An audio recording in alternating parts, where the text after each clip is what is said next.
Hello Shashank sir. हाय। तो Shashank sir, हमने जैसे लास्ट टाइम बात करी थी कि स्टॉक्स होते क्या हैं और बेसिकली स्टॉक मार्केट कैसे चलती है। तो आप लास्ट टाइम जब हमने खत्म किया था तो आप बता रहे थे कि फंडामेंटल एनालिसिस और टेक्निकल एनालिसिस आप सिखाओगे। तो बिल्कुल। आज आप कौन सा टॉपिक सिखाने वाले हो? ठीक है, मैं अपनी स्क्रीन शेयर करता हूँ और मैं आपसे क्वेश्चन पूछूंगा। ये जो स्क्रीन पे आपको दिख रही फोटो, आपको लग रहा है क्या है ये? ये मुझे तो सिविल इंजीनियरिंग के सब्जेक्ट लग रहा है। ये एक्चुअली फीमेल कॉन्डोम्स हैं, उसके बारे में हम बात नहीं करते हैं। बट ये अच्छा। सेक्स एजुकेशन वीडियो नहीं रहेगा, एक ऐसी कंपनी हम प्रेजेंट करेंगे जो काइंड ऑफ मोनोपोली है, लिस्टेड है और फंडामेंटल्स बहुत ही मजबूत लगे मुझे। तो मुझे लगा अच्छा। सिखाने के लिए बहुत अच्छा होगा इसका एग्जांपल लेना। तो हम्म। इसका नाम है क्यूपिड लिमिटेड। ओके। तो या तो आप वेबसाइट पे देख सकते हैं, यहाँ पे प्रोडक्ट्स में हम गए हैं, क्या क्या बनाते हैं ये। तो जब भी आप कंपनी के बारे में शुरू करते हैं पढ़ना, तो आपको देखना पड़ता है कि जो प्रोडक्ट्स बना रहे हैं यूज होते हैं या नहीं है। तो आप अपने आसपास देखो कि इंडिया में फीमेल कॉन्डम्स के मैन्युफैक्चरर्स बहुत कम हैं। तो अच्छा। इनके आप होम पेज पे जाओगे तो यहाँ पे डिटेल सारी लिखी हुई है इनकी कंपनी के बारे में।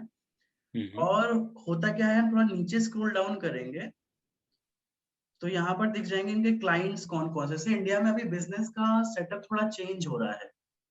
हम्म। उसमें क्या होता है कि बहुत सी कंपनियां प्रोडक्ट्स अपने खुद नहीं बनाती, हाँ वो जी, बिल्कुल। आउटसोर्स करती हैं, थोड़ा सा सस्ता पड़ता है। हम्म। तो वैसे ही इंडिया में बहुत सी कॉन्डोम कंपनीज थी। ये वेबसाइट लगातार अपडेट होती है। तो कुछ हम्म। टाइम पहले तक इनके कस्टमर्स में जो एक टिपिकल हमारे यहाँ टीयर 3 सिटीज ब्रांड मस्ती नाम से है और हम्म। डीलक्स नाम से है, पुराने जो ब्रांड ट्रेडिशनल, वो इनके अच्छा। कस्टमर से मतलब ये बना के उनको सामान देते थे। अभी बी बॉय अच्छा। इनके कस्टमर्स हैं, मतलब इनके खुद के प्रोडक्ट्स तो हैं ही, साथ ही ओके। साथ ये बना के दूसरे को देते भी हैं। और हम्म। कॉन्डम एक चीज होगी, मेडिकल डिवाइसेस में एंट्री करना चाह रहे हैं ये। और उस हिसाब से देखा जाए तो प्रोडक्ट लाइन में सैनिटाइजर्स ऑलरेडी आ चुके हैं अच्छा। और ये प्रोडक्ट लाइन एक्सपेंशन का सोच रहे हैं। तो जब भी आप कंपनी स्टडी करते हैं, एक बार वेबसाइट जरूर खोलिए कि ये है क्या, बनता क्या है। उसके ओके। बाद हमने शायद पहले वीडियो में बताया हुआ है कहीं पे हम्म। कि एक वेबसाइट है screener.in। हाँ जी, बिल्कुल याद है मुझे अभी। हाँ, तो यहाँ पर क्या है कि मैंने साइन इन कर रखा हुआ है, तो आप यहाँ पे साइन अप कर लीजिए। साइन अप करने हम्म। के बाद क्या होगा कि आप ये जो कॉलम्स हैं ये कस्टमाइज कर सकते हैं। हम्म। तो मेरा ऑलरेडी कस्टमाइज है, तो मैं आपको साइड बाय साइड बताना चलूंगा कि कैसे क्या यहाँ पर है। तो क्यूपिड हमारी आज की कंपनी है। हम्म। मार्केट कैप 296 करोड़ है। मतलब मैंने जैसे एक वीडियो में एक्सप्लेन किया था कि ये 2000 करोड़ के नीचे है। मतलब स्मॉल ये कैप है। बिल्कुल स्मॉल कैप है। तो फर्स्ट चीज ये हम आपको स्टडी सिखाएंगे, अगर आप ये स्टॉक लेने भी चाहते हो तो ये मान के हम्म। रखना कि स्मॉल कैप्स में रिस्क ज्यादा होता है और इन्वेस्टमेंट विंडो हमेशा 10 इयर्स या अपवर्ड्स रखनी चाहिए। ओके। अगला कॉलम है स्टॉक पीई का, जैसे आप देख रहे हो यहाँ पर 8.99 है। तो पीई एक एनालिसिस का टर्म होता है स्टॉक्स के लिए। इससे हम्म। हम पता करते हैं कि स्टॉक महंगा है या सस्ता है। तो पीई बिल्कुल। का फॉर्मूला क्या होता है? Price divided by earning per share.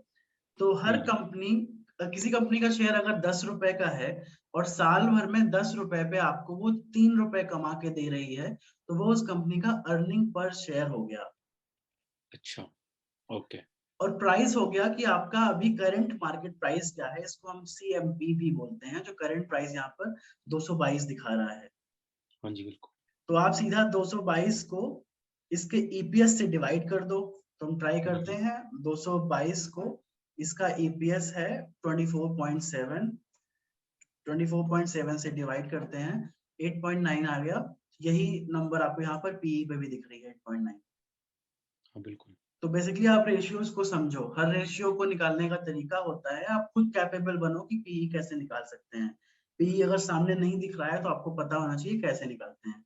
Balance sheet में बैलेंस शीट में हमेशा आपको अर्निंग पर शेयर मिलेगा, हमेशा। और आपको स्टॉक प्राइस दिख जाएगा, गूगल से भी देख सकते हो, ब्रोकर अकाउंट से भी देख सकते हो। तो पीई आप हमेशा खुद निकाल सकते हो। अच्छा। अब क्या होता है कि कुछ कंपनियां हैं जिनका पीई बहुत हाई होता है। हम्म।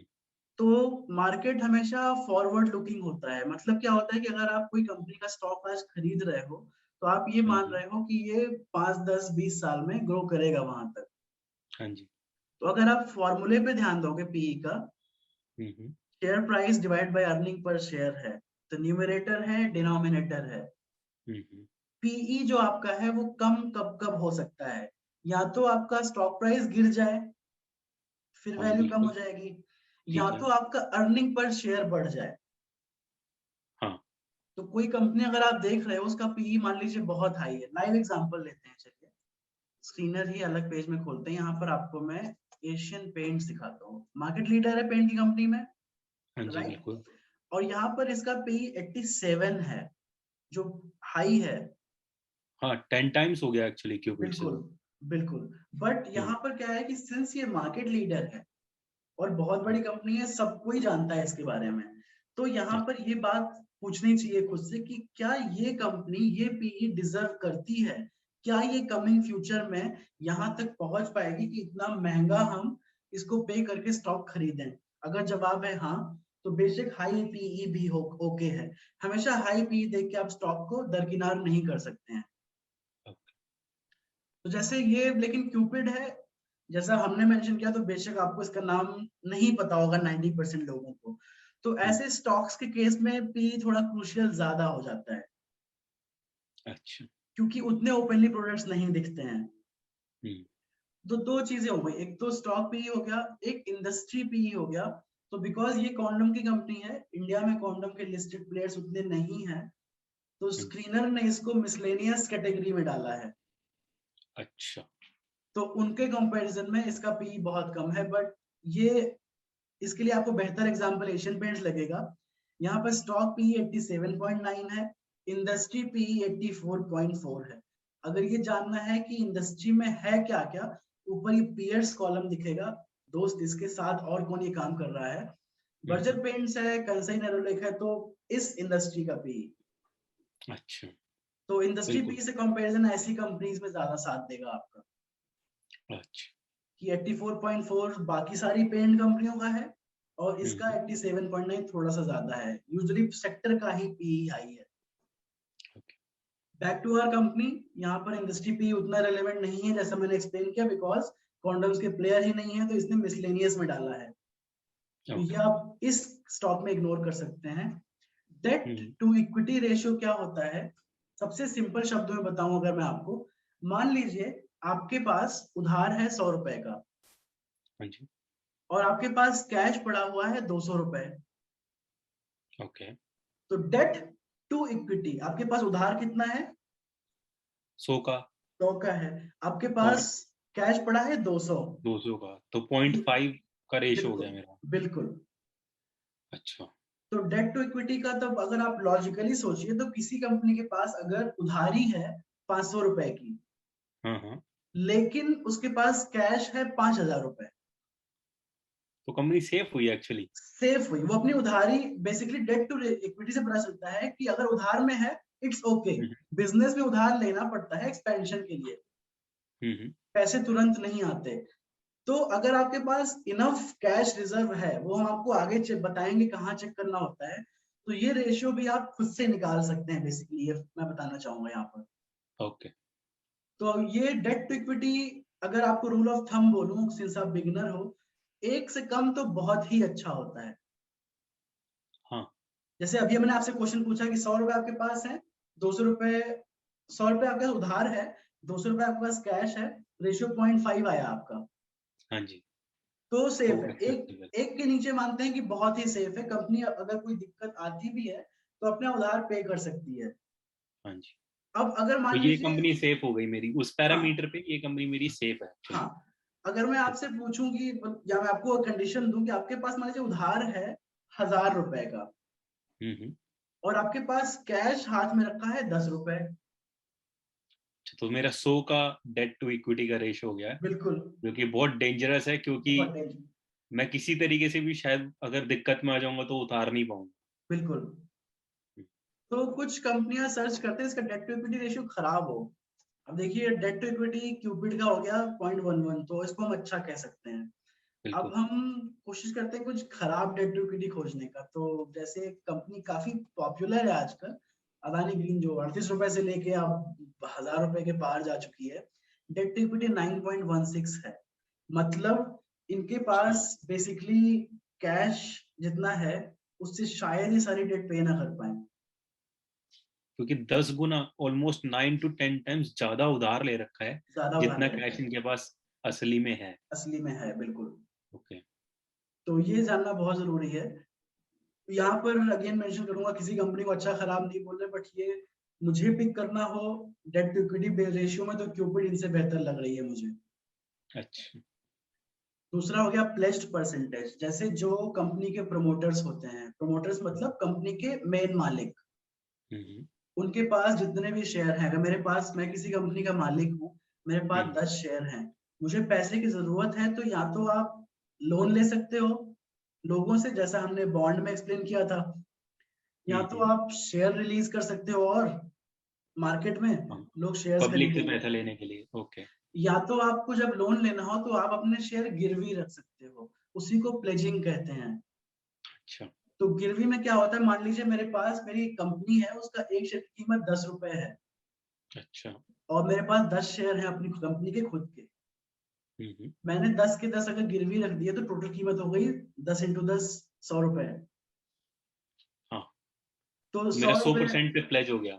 हाँ, तो मैं अपना शेयर प्लेज करके उसके बाद मैं जो उधार लूंगा, पूरा उधार नहीं मिलता, मतलब अगर 100 रुपए कीमत आ रही है तो लगभग 60-70 रुपए बिल्कुल। उधार ले सकते हो। तो लोग प्लेजिंग करते हैं इसलिए। यहाँ भी एग्जांपल दिखाऊंगा आपको मैं। एक कंपनी है, ये मेरे ही शहर में है, इसकी प्लेजिंग दिखाता हूँ मैं आपको 100%। ओके, तो पूरी कंपनी उधारी, मतलब हाँ, मालिक का कोई शेयर एक्चुअली है ही नहीं उसमें।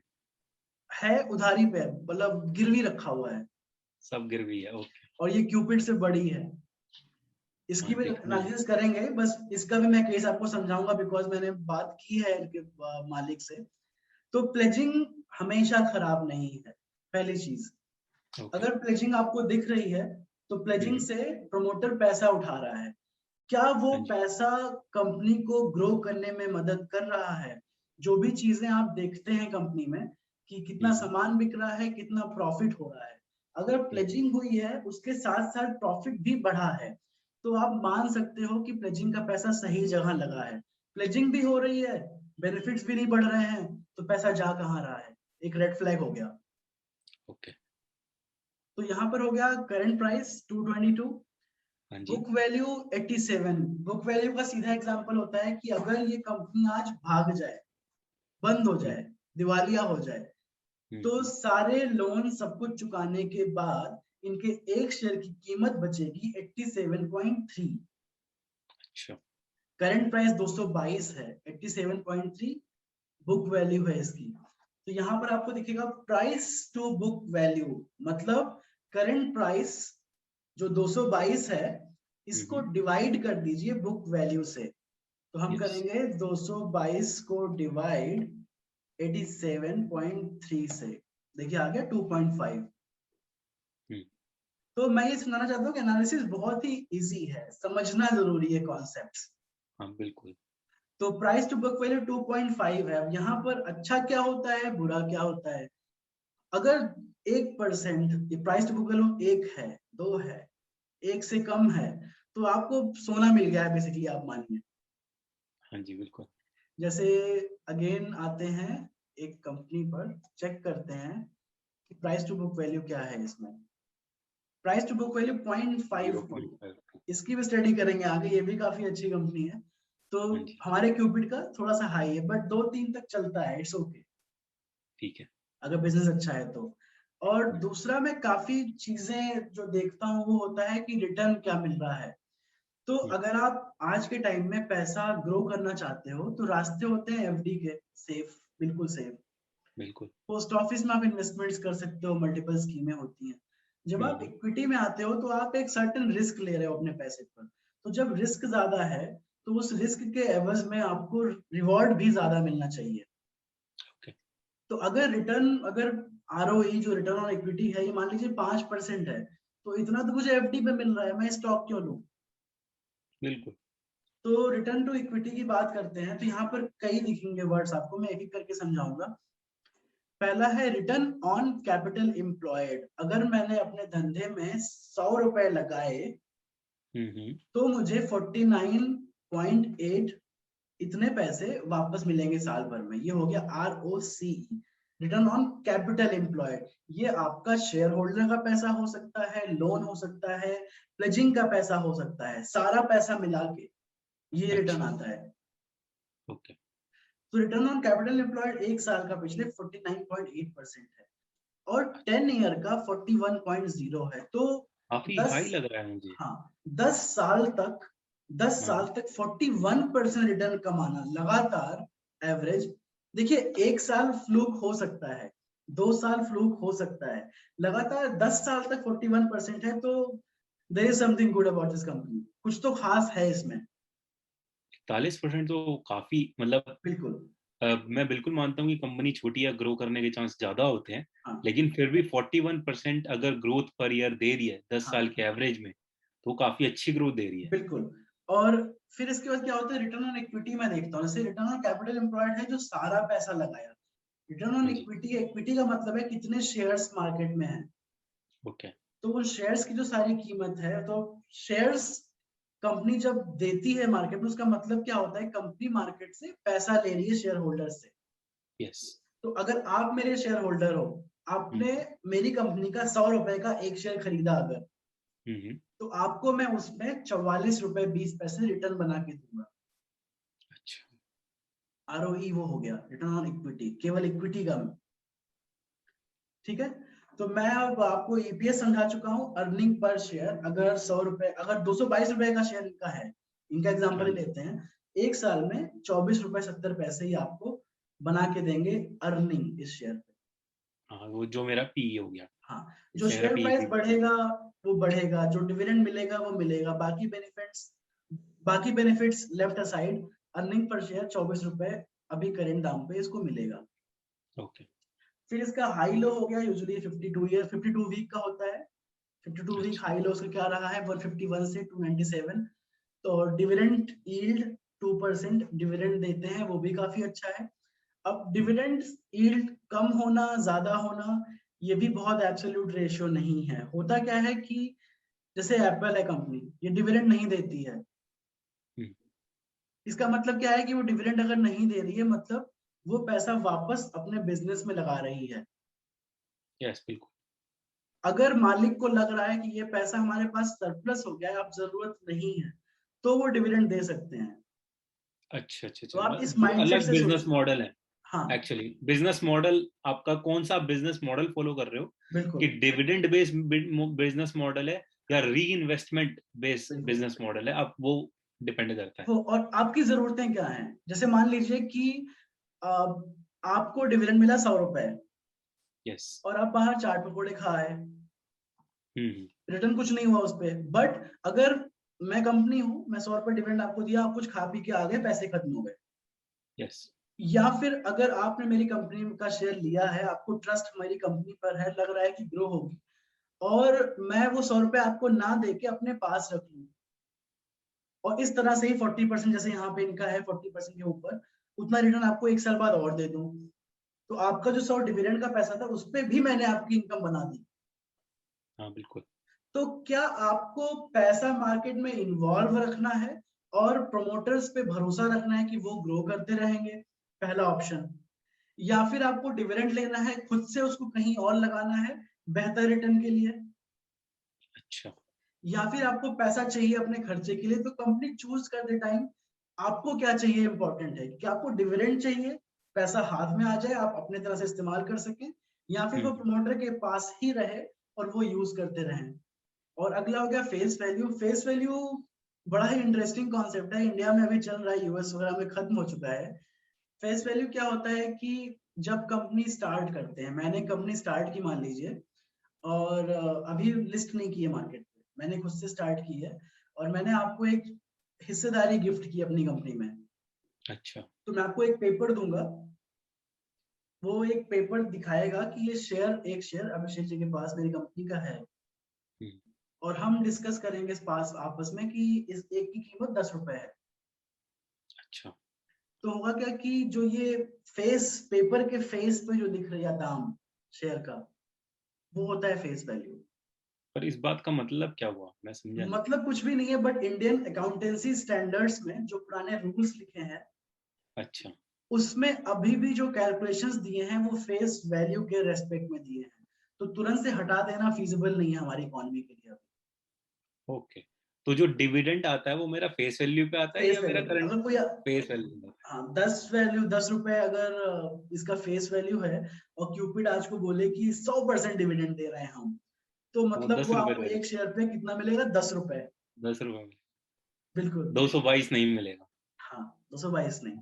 यूएस में ये चीज अलग है, वो हम अलग वीडियो में डिस्कस करेंगे। वहां पे करंट शेयर प्राइस पे डिविडेंड मिलता है। Yes. Change in promoter holding, अब होता क्या है कि किसी कंपनी का मालिक है तो क्या वो खुद शेयर्स रख रहा है या खुद बेच के भाग रहा है, ये इंपॉर्टेंट है जानना। तो अच्छा। इसमें कुछ चेंज नहीं हुआ है, ना खरीदा है एक्स्ट्रा ना बेचा है। कोई ये। प्रोमोटर अगर अपने कंपनी के शेयर्स खुद खरीद रहा है, जैसे इन्फोसिस ने रिसेंटली किया, बाई बैक अनाउंस किया, मार्केट शेयर ले लेंगे। यस। खुद शेयर लेना यह दर्शाता है कि फ्यूचर अच्छा दिख रहा है उसको, तभी शेयर्स अपने पास रखना चाहता है। कम करना प्रमोटर होल्डिंग नेगेटिव हो सकता है। तो यहाँ हमने कंपनी पूरी कुरेद दी ऊपर से रफली। अब हाँ, आप जो, एग्जाम्पल में भी देख सकते हो एक्चुअली। अगर हाँ आप अमर राजा पे जाओ, अमर राजा हाँ देखोगे तो आपको इस चीज का एग्जाम्पल शायद मिल भी जाएगा कि जिसमें आप देखोगे कि अभी ये ऐसे दिखा रहा है, लेकिन अगर आप नीचे जाओगे, आप काफी नीचे जाओगे अगर, और जहाँ पे आपकी इन यस प्रमोटर्स देखोगे आप, तो 2018 में इनके 52% प्रमोटर थे। हाँ और अगर आप 2021 में देखोगे, बेसिकली इन्होंने 2019 में अपनी प्रमोटर होल्डिंग काफी कम कर दी थी। तो आप हाँ ऐसे समझ सकते हो कि आप नीचे जाके भी शेयर होल्डिंग पैटर्न देख सकते हो, कि अगर आपको 2-3 साल का लगातार देखना है, बिल्कुल। आप देख सकते हो कि कैसा रहा था। ठीक है, तो अब हम क्यूपिड पे, अब इतना दिन के लिए इनफ लगता है, वो जा सकते हैं वीडियो से। और जिनको हम्म। और समझना है तो हम डिटेल में जाएंगे इसके बाद और डेप्थ में। हम्म। यहाँ पर आपको कंपनी का चार्ट दिखता है, तो पहली चीज क्या देखनी चाहिए कि लॉन्ग टर्म चार्ट किसी भी कंपनी का अगर डाउन ट्रेंड में है तो वो नहीं लेना है, ये याद रखिए। आपको मैं एग्जांपल दिखाऊंगा। जैसे मान लीजिए हमारा सबका पॉपुलर यस बैंक है, क्योंकि टेक्निकल एनालिसिस बहुत जरूरी तो नहीं है, बट आपको चार्ट देख के एक अंदाजा होना चाहिए कि आप अगर कंपनी पिक कर रहे हो कि क्या मैं इसको पढ़ूं, तो आप एक बार चार्ट खोल लो। अगर लॉन्ग टर्म मतलब 1 साल से ज्यादा पैटर्न डाउन दिख रहा है स्लो, तो उसमें हाथ मत लगाइए। अच्छा। अब अगर यहीं पर मान लीजिए, मैं यहीं पर अगर आपको दिखता कि ये पैटर्न जो है ये घूम के ऐसा हो जाए, ऊपर की तरफ वापस निकल हम्म। रहा है, तो हम कह सकते हैं हाँ शायद रिवाइवल हो रहा है। बट यहाँ पर देखिए ऊपर से गिरा और बस धड़ाम यहीं पे स्टेबल है बहुत टाइम से। यस। तो अगर कोई company long term down trend में है तो हाथ मत लगाइए। इसके बारे में बाकी हम टेक्निकल एनालिसिस में एक्सप्लेन करेंगे, बट पढ़ने के पहले चार्ट पैटर्न देख लीजिए कि अगर लॉन्ग टर्म डाउन ट्रेंड है, दूर रहिए इससे। ओके। पर वहीं पे मैं उस होल्ड बात करिए। से एक बात पूछना चाहूंगा आपसे। हाँ ठीक है, कि आपने बोला कि company long term down trend पे तो आप दूर रहिए, हाँ। लेकिन अगर कोई company long term down trend पे, इससे क्या मतलब, मैं इससे क्या बात समझ सकता हूँ कि इन्वेस्टर्स का ट्रस्ट नहीं है या कंपनी कुछ खराब कर रही है, क्या मतलब हुआ इसका? देखिए शेयर प्राइस कब गिरता है किसी कंपनी का, आप आंसर दीजिए इसका। वो कुछ उसकी कोई खराब न्यूज आ जाए बिल्कुल। बेसिकली। तो अगर 1 साल तक लगातार शेयर गिरता ही जा रहा है हम्म। तो कुछ तो गड़बड़ होगा, बिजनेस नहीं बढ़ रहा होगा, कॉर्पोरेट गवर्नेंस का इशू होगा। अच्छा। अब ये भी पूरा नेगेटिव नहीं है, हो सकता है विथ टाइम ये वापस कर्व लेके ऊपर आ जाए, ओके। बट अभी नहीं पता बिकॉज अभी स्टैग्नेंट दिख रही है नीचे। अच्छा, तो आप ये कहोगे आज की डेट में दूर रहो। आज की ठीक है। डेट में नहीं। हाँ, लेकिन अगर 4-6 महीने बाद आपको लगता है कि नहीं यार ऊपर जा रहा है, तो वापस हाँ स्टडी करके देख हाँ। सकते हो, आप ट्राई कर देखिए सकते हो। वही शेयर से इमोशनली अटैच नहीं होना चाहिए। आज यस बैंक ऐसा दिख रहा है, कल को ग्रोथ रिवाइवल हो गया, कोई दिक्कत नहीं, मैं दोबारा इन्वेस्ट कर दूंगा। कुछ लोग को आज भी भरोसा होगा, which is well and good. हो सकता है कुछ चीजें हमें ना पता हो, कि उन्हें समय के पहले ही अंदाजा लग जाए श्योर ये रिवाइवल अगले 1 साल में हो जाएगा, तो वो हम्म, आज ही 14 रुपए भी ले लेंगे। अच्छा बिल्कुल। मैं क्या पता 100 रुपए के आसपास लूं, मेरा रिटर्न कम रहेगा हम्म, लेकिन मेरा रिस्क भी कम रहेगा। मेरा रिस्क भी कम रहेगा, बिल्कुल। तो ऐसा नहीं है एब्सोल्यूट, तो कंपनी से कोई ऐसा लगाव या नफरत नहीं होनी चाहिए। ओके। आज ऐसा दिख रहा है, आज हाथ नहीं लगाना, कल को देखेंगे जब रिवाइवल होगा तो। ओके। जैसे टाटा मोटर्स भी काफी हमारा पॉपुलर है, इसका भी देखते हैं। ये भी काफी टाइम डाउन ट्रेंड में रहा, ये देखिए, फिर यहाँ पे रिवाइवल बिल्कुल। दिख गया है। यस। रिवाइवल दिख गया है, अब यहाँ पे ये सेम जोन में है, यहाँ से बिल्कुल धड़ाम नहीं गिरा है, यहाँ आके रुक गया है इस जोन में। यस। तो इस तरह से स्टडी करना चाहिए। ओके। तो चार्ट इसका अब क्यूपिड की बिकॉज हम बात कर रहे हैं तो ऑफ टॉपिक नहीं जाएंगे, क्यूपिड ओपन कर लेते हैं। तो क्यूपिड का चार्ट पैटर्न देखा जाए अगर, तो यहाँ पे भी कुछ ऐसी बात है, जैसे देख लीजिए ये डाउन ट्रेंड यहाँ पर भी आया, यस। उसके बाद ये वापस रिवाइवल हुआ, फिर एक ये तो खैर कोविड का 23 मार्च का वो डेडली दिन लास्ट ईयर का वो यस। डिप आया, यहाँ से फिर ये रिवाइवल हो गया। तो लॉन्ग टर्म डाउन ट्रेंड में था, बट यहाँ पर देखिए रिवाइवल हो चुका है, फिर ये ऊपर आ चुका है, ये ऊपर के लेवल टच कर चुका है अप्रोक्सीमेटली 296, यस। और अभी ये ट्रेड कर रहा है 222 पे, जो रिसेंट क्लोजिंग हुई है। तो इसको एक जोन में चल रहा है, मतलब सेफ है, चार्ट पैटर्न से इस कंपनी को हम पढ़ सकते हैं, ये बेसिक नॉलेज हुई। ओके। तो यहाँ पर ये जो प्रोज एंड कॉन्स होते हैं, ये आप चाहो तो ट्रस्ट कर सकते हो, एक सिग्नल होता है कि आप सही कंपनी पढ़ रहे हो कि नहीं, बट मैं बहुत ज्यादा वैल्यूज को नहीं देता, बिकॉज स्क्रीनर के इनबिल्ट एल्गोरिदम्स हैं, अच्छा। वो कुछ पैरामीटर्स चेक करता है, उसके बेसिस पर प्री डिफाइंड लाइंस यहाँ पर लिख के दे देता है हमें। तो वो एक बात हो गई, बट यहाँ पर कोई कॉन्स नहीं है, तो हो सकते हैं कॉन्स हो, बट इसके एल्गोरिदम को नहीं मिले कोई कॉन्स। ओके। तो चीजें यहाँ पर जो अभी डिस्कस की वही है, इसका CAGR काफी हाई है, कंबाइंड एनुअल ग्रोथ रेट, इस दर से ये बढ़ रही है पिछले 5 सालों से। ROE बहुत हाई है, यस। डिविडेंड पे आउट काफी हैवी है, सेल्स भी बढ़ रही है। यहाँ पर पीयर कंपैरिजन इतना मैटर नहीं करता इस कंपनी के लिए, बिकॉज मिसलेनियस कैटेगरी में डाला है इन्होंने इसको। तो कॉन्डम की ऐसा एग्जैक्ट कंपनी को इंडिया में लिस्टेड नहीं है अभी, तो इसको हम आगे छोड़ सकते हैं अभी फिलहाल। अब रिजल्ट्स पे आ जाते हैं। किसी भी कंपनी का बिजनेस धंधा जो सेल्स होती है वो बढ़नी चाहिए, जो हम टॉप लाइन बॉटम लाइन का कॉन्सेप्ट देते हैं। तो टॉप लाइन हो गया कि बिजनेस कितना कर रही है कंपनी, बॉटम लाइन हो गई कि प्रॉफिट कितना आ रहा है। अगर दोनों साथ साथ बढ़ रहे हैं बहुत अच्छी बात है। तो सेल्स देखते हैं यहाँ पर, मार्च 2018 से 17.65 थी, थोड़ा कम हुई और ये एक पैटर्न दिखा, फिर ये 41 हुई सितंबर 2020 में, ऑब्वियसली लॉकडाउन वगैरह था। यस। तो मार्च तक 41 थी, ठीक जा रहे थे। मार्च में भी अगर आप ध्यान से देखो तो 6-7 दिन लॉकडाउन में गए थे हमारे। हाँ, थोड़ा मार्केट में असर दिखने लग गया हाँ, था। तो आप तो ये भी ध्यान रखो बिल्कुल। कि जो स्मॉल कैप कंपनियां होती हैं वो हम्म। गलत सिचुएशंस में, जैसे कोविड जैसी सिचुएशंस में मार ज्यादा खाती हैं ओके। और अच्छी में रिटर्न भी ज्यादा देती हैं। जैसे आपको कोविड आया तो शायद उतना फॉल आपको MRF में ना दिखे, यस। बट छोटी कंपनी में चोट ज्यादा लगती है, और जब बढ़ती है तो बढ़ती भी ज्यादा है। तभी मैंने कहा कि ये जो स्टडी हमने उठाई है स्मॉल कैप है, तो टाइम विंडो आप 10 ईयर प्लस रखिए हमेशा इसमें। ओके। तो यहाँ पर मार्च वाला हम वही देख रहे हैं कि कोविड लॉकडाउन के कारण से डिप हुआ, जून अगेन पूरा 2020 उसी में साफ हो गया, बट फिर भी यस। सितंबर में थोड़ी रिकवरी हो गई, यस। दिसंबर में और रिकवरी हो गई। करंट डेटा इनका भी आना है तो हम देखेंगे कैसा परफॉर्म करते हैं। तो बेसिकली ग्रोथ हो रही है टॉप लाइन की, yes. Year on year sales growth positive में थी, नेगेटिव में आई, फ्लक्चुएट कर रही है, मतलब साल दर साल क्या बढ़ोतरी है। ओके। तो बेशक आप सेल्स देखोगे तो सितंबर से अभी एक क्वार्टर काफी बढ़ा है, 27 से पहले 30 हुआ, 30 से फिर 47 हुआ। यस। एक्सपेंसेस खर्चे क्या क्या आ रहे हैं, इससे आपको बहुत सिग्नल्स मिलते हैं कि कंपनी अपना रॉ मटेरियल यूज कैसे कर रही है, एम्प्लॉयज भी क्या खर्च कर रही है। तो केवल एक्सपेंस आप देखोगे तो आपको दिख रहा है कि 19 था जून में, फिर थोड़ा सा बढ़ा, अभी और बढ़ गया है खर्चा। अब इस पे प्लस पे क्लिक करोगे तो इसका ब्रेकडाउन दिख जाएगा। ओके।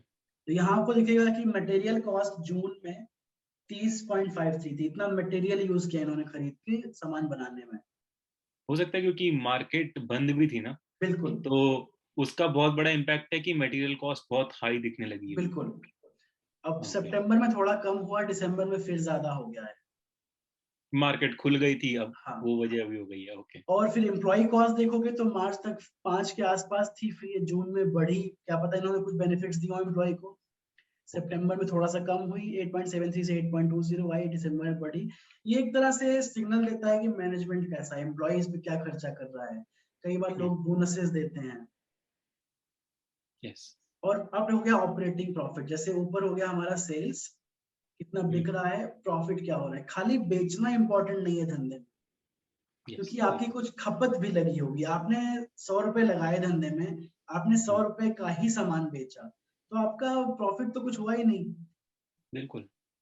तो वो है कि जो प्रॉफिट है, अब क्या होता है ऑपरेटिंग प्रॉफिट में, काफी इंपॉर्टेंट है कि जो ऑपरेटिंग प्रॉफिट है ये यस। अगर लगातार बढ़ रहा है तो बहुत पॉजिटिव साइन है। ओके। जैसे 3 था मार्च 2018 में, 5 हुआ, थोड़ा सा और बढ़ा, डिप हुआ, फिर बढ़ा, और 10 से 14 हुआ, 14 से 13.9 हुआ, फिर 13.36 मार्च में। जून में बेशक वही है, लॉकडाउन का पीरियड हमारा काफी चोट खाई। अब ये लॉकडाउन से रिकवरी फेज चल रहा है, तो जून 2020 से आप देखो 8.14 हुआ, 10.13, 13.32, वापस वापस 2019 वापस के बढ़ लेवल रहा पे है पहुंच बिल्कुल। गए हैं ऑलमोस्ट। तो सेम हाल ऑपरेटिंग प्रॉफिट मार्जिन है, इसी का परसेंटेज डेटा। अब आ ओके। गया हमारा अदर इनकम। ओके। अब अगर मान लो कि मैं बिजनेस कर रहा हूँ, मेरा हम्म। खर्चा है 100 रुपए का, ठीक है। जो मैं खुद से लगा रहा हूँ। मैंने हम्म। 100 रुपए आपसे उधार ले लिए, ओके। ऐसे दोस्ती यारी में। ठीक है। तो मेरे 100, आपके 100, तो मैंने एक्सपेंसेस 200 का हो गया मेरा, ठीक है। ठीक है। मैंने ये लगाया, इससे रिटर्न आया, ओके। बट मैंने आपसे उधार भी लिया हुआ है। हम्म। तो अदर इनकम, मैं कहूंगा यूजुअली हमेशा कम होनी चाहिए, जीरो होनी चाहिए। फायदा, मुनाफा नुकसान धंधे से होना चाहिए, अदर इनकम से नहीं होना चाहिए। अच्छा, ओके, समझा तो आपकी बात। हाँ, तो शुरुआत में इनकी थोड़ी बहुत थी, 1 करोड़ से फिगर्स दिख रहे हैं, अभी ये जीरो हो चुकी है, पॉजिटिव साइन है। अच्छा, तो कंपनी को कोविड से चोट तो लगी है, लगी है। लेकिन कंपनी बर्बाद होती हुई दिख नहीं रही। नहीं, लास्ट ईयर की कोई रिपोर्ट खराब सी खराब सी इंडिकेशन नहीं दे रहे हैं। नहीं, नहीं है। कोई खराब नेगेटिव इंडिकेशन नहीं है। हाँ, ओके। अब क्या हो गया कि इसका इंटरेस्ट इनकम हो गई, कि जैसे आप पैसे एफडी में लगाते हो तो इंटरेस्ट क्या मिलता है, कंपनी क्या कमाई करती है, वो भी इनको शो करना पड़ता है बैलेंस शीट में। डेप्रिसिएशन क्या होता है कि जैसे मान लीजिए मैंने एक लैपटॉप खरीदा, एक किसी आईटी के काम के लिए। लैपटॉप की कीमत आज 50,000 रुपए है, तो मैं ये करूंगा कि लैपटॉप की कीमत हर साल 1,000 रुपए से 5,000 रुपए से घटती जाएगी। यस, बिल्कुल। बिजनेस में ये- इसको डेप्रिसिएशन बोलते हैं। अगर आपने 50,000 की मशीन खरीदी है, उस मशीन की कीमत 1 साल के बाद 50,000 नहीं रहेगी, 40 होगी, बिल्कुल। 30 होगी, वो आपके हिसाब से है। उसको यस। डेप्रिसिएशन बोलते हैं। क्या घट रहा है। Okay. Profit before tax, tax वगैरह देने के पहले प्रॉफिट इनका देखिए बढ़ रहा है, लॉकडाउन के बाद से 7 से 9, 9 से 12। और नेट प्रॉफिट टैक्स वैक्स देने के बाद जो बच रहा है वो भी लॉकडाउन के बाद से 5 से 7 हुआ, बढ़ 9 हुआ, रिकवरी आ रही है। रिकवरी आ रही और सेम अर्निंग पर शेयर में है। है। अगर आप ये चीजें और यस, डिटेल में, ये जो क्वार्टर क्वार्टर के रिजल्ट्स हैं आपको डिटेल में देखना है, तो यहीं पर आपको पीडीएफ मिल जाता है। जैसे अगर मैं यहाँ पर क्लिक करूंगा तो सीधा पीडीएफ मिल जाएगा, आप ऐसे यहाँ से भी पढ़ सकते हो क्वार्टर के रिजल्ट्स जो कंपनी रिलीज करती है। सेम इनकम है, थोड़ा सा प्रेजेंटेशन बेहतर कर दिया है स्क्रीनर में। अब हम वापस आते हैं क्यूपिड पर। प्रॉफिट एंड लॉस स्टेटमेंट क्या होता है कि भाई सेम चीज, सेल्स कितना है, प्रॉफिट कितना है, इसको पढ़ना बहुत जरूरी होता है। सेल्स बढ़ती रहनी चाहिए, प्रॉफिट भी बढ़ना चाहिए साथ साथ। सेल्स बढ़ रही है, प्रॉफिट नहीं बढ़ रहा है, कोई मतलब नहीं उसका। पॉजिटिव हुआ, फिर ग्रोथ धीरे धीरे पॉजिटिव हो रही है। और ईपीएस की बात हो रही है, तो ये चीजें आप यहाँ पर देख सकते हो, नीचे बैलेंस शीट भी है। तो हम क्या करेंगे, अलग वीडियोस में पूरी बैलेंस शीट पढ़ डालेंगे एक में पूरी, तो यहाँ पर और ज्यादा नहीं खींचेंगे इसको। और कैश फ्लो की बात क्यों इंपॉर्टेंट है, बिकॉज अगर आप बिजनेस कर रहे हो तो आपकी जेब में पैसे होना जरूरी है। पैसे यस। आपको अपने धंधे से आने होने चाहिए। तो कैश फ्रॉम ऑपरेटिंग एक्टिविटी, जो आपका मेन धंधा है, वहां से क्या कैश आ रहा है। Okay. Cash from operating activity इनका बढ़ रहा है लगातार, ये हाँ एनुअल जी। लेवल पर है। रिसीवेबल्स का मतलब है कि आपने कोई सामान आज बेचा, हम्म। कुछ लोग आपको पैसे बाद में देते हैं, हाँ जी। उसको रिसीवेबल्स बोलते हैं कि फ्यूचर में मिलेगा। ओके। यहाँ पे क्या है, नेगेटिव में है, मतलब क्या पता इन्होंने ऑर्डर ले रखा हो, पैसे ले अच्छा। रखे हैं और सामान बना रहे हैं। अच्छा, हो सकता है क्योंकि लॉकडाउन था तो हाँ ऑर्डर तो आए भी होंगे, बिल्कुल। लेकिन क्योंकि प्रोडक्शन इतनी चालू नहीं हो सकती थी तो हाँ डिलीवरी नहीं दे पा रहे हो, हाँ। प्रोडक्ट प्रोड्यूस नहीं कर पा रहे और हो। इन्वेंटरी मतलब कितना सामान आपके स्टोर हाउस वेयर हाउसेज में इकट्ठा है। ओके। इन्वेंटरी माइनस में है, मतलब ऑर्डर्स आए हुए हैं, सामान अभी बना नहीं है। और हम्म। पेएबल्स मतलब इनको देना है लोगों को, हम्म। ये पे करेंगे। यस। अब यहाँ पे क्या होगा कि इन्वेस्टिंग एक्टिविटी तो उतना इंपॉर्टेंट बिजनेस के लिए नहीं है, मतलब पैसा कहीं और अगर लगा रहे होंगे तो वहां का रिटर्न है, but cash from operating activity जरूर देखिए आप, बढ़ते रहना चाहिए। अब नीचे रेशियोज जो हमने ऊपर मेंशन किए थे, बाकी टर्म्स अभी कंफ्यूज मत होइए। डिटेल में जब हम लेके बैठेंगे रेशियोज, हम अलग अलग चैप्टर लेके आएंगे, बैलेंस शीट का, प्रॉफिट एंड लॉस स्टेटमेंट का, और वहां हम स्टडी करेंगे एक एक करके फिर इनको। ओके। और फिर मैंने जैसे मेंशन किया शेयर होल्डिंग पैटर्न, तो प्रोमोटर्स की होल्डिंग 44.87 थी 2018 में, ओके। तो 2 साल से इन्होंने प्रोमोटर होल्डिंग कांस्टेंट रखी है। एफआईआईज क्या खरीदारी कर रहे हैं, फॉरेन इंस्टीट्यूशनल इन्वेस्टर्स जो हैं, उनका पहला इंटरेस्ट था, रिसेंटली उन्होंने कोई खरीदारी नहीं की है दिसंबर से। डीआईआईज हमारे डोमेस्टिक वाले हैं, डोमेस्टिक जो इंस्टीट्यूशंस होते हैं। और पब्लिक के पास क्या शेयर है, ये भी कांस्टेंट रहा है 2 साल 1 साल से। फिर क्या हुआ कि पब्लिक के पास जो शेयर होल्डिंग है वो भी कांस्टेंट रही है 2 साल से। अब यहाँ पर आप ब्रेकडाउन देख सकते हैं कि किसने कम किया है, किसने बढ़ाया है। ये एस मोरगेशन जी हैं, इन्होंने अपना थोड़ा सा बेचा है। Rajasthan global securities private limited ने मार्च 2021 में खरीदा है इतना। तो ये आप देख सकते हो कि अगर एफ खरीद रहे हैं, डी खरीद रहे हैं, तो बेशक वो एक्सपर्ट्स होते हैं, तो ये एक पॉजिटिव होता है। अब इसके अलावा हमने वही बोला कि आप कंपनी की वेबसाइट पर जाइए और प्रोडक्ट्स देखिए। आप एक रैंडम सर्च कर सकते हो कि सामान इनका बिक रहा है कि नहीं बिक रहा है। तो अगर आप क्यूपिड कॉन्डोम सर्च करते हो तो यहाँ पर आपको दिखेगा कहाँ सामान सेल्स में है। रैंकिंग वाला देख के एक अंदाजा लग जाएगा कि कंपनी कैसी है। तो बेशक अभी इतना ही रखते हैं इसको, बाकी हम एक एक करके balance sheet, profit loss statement एक एक करके हम पढ़ेंगे आगे। वो थोड़ा बोरिंग वीडियो जाएगा, बट लंबा जाएगा, आपको एक एक टर्म समझाएंगे बैलेंस शीट का। नहीं नहीं, मैं एक्चुअली अगर मैं इस वीडियो की बात करूंगा तो मुझे काफी टर्म्स का मुझे पता लगा था। मैंने पर्सनली नोट नहीं बनाए हैं, लेकिन कोई भी आदमी जो वीडियो देख रहा है वो स्टार्टिंग से पेन एंड पेपर लेके बैठा होगा तो उसको सारी टर्म्स पता लगेंगी और वो हर चीज से फेमिलियर हो जाएगा। हाँ और वो धीरे धीरे अगर वो हमारे से जुड़ा रहेगा, जैसे शशांक सर ने समझाया कि बेसिक सारी टर्म समझा दी हैं आपको, तो काफी कुछ समझा दिया, तो अगली बार आप जब बैलेंस शीट पे लेके जाएंगे ना वीडियो में, तो आपको दिक्कत नहीं होगी क्योंकि काफी सारी टर्म्स रिपीट हो जाएंगी, तो हाँ, आप बड़ी मोटी जल्दी मोटी लिंक चीजें, कर हाँ पाओगे। जो मैंने मेंशन किया होता है क्या है कि डिपेंड करता है आप कितना डीप स्टडी करना चाहते हो। जितना हमने बताया है शुरुआत में, जो ये ऊपर की टेबल स्टडी की थी, उतना इनफ है शुरुआत के लिए, बेसिक ये। बिगिनर के लिए।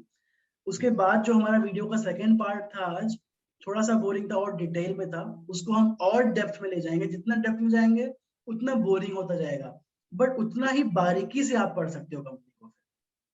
बिल्कुल, क्योंकि एक्चुअली अगर मैं चाहता हूँ कि मेरा पैसा ग्रो हो तो मुझे बारीकी में जाना चाहिए। बिल्कुल। ठीक है, अगर मैं ऊपर ऊपर से देखूंगा तो मुझे कमियां नहीं पता लगेंगी। हाँ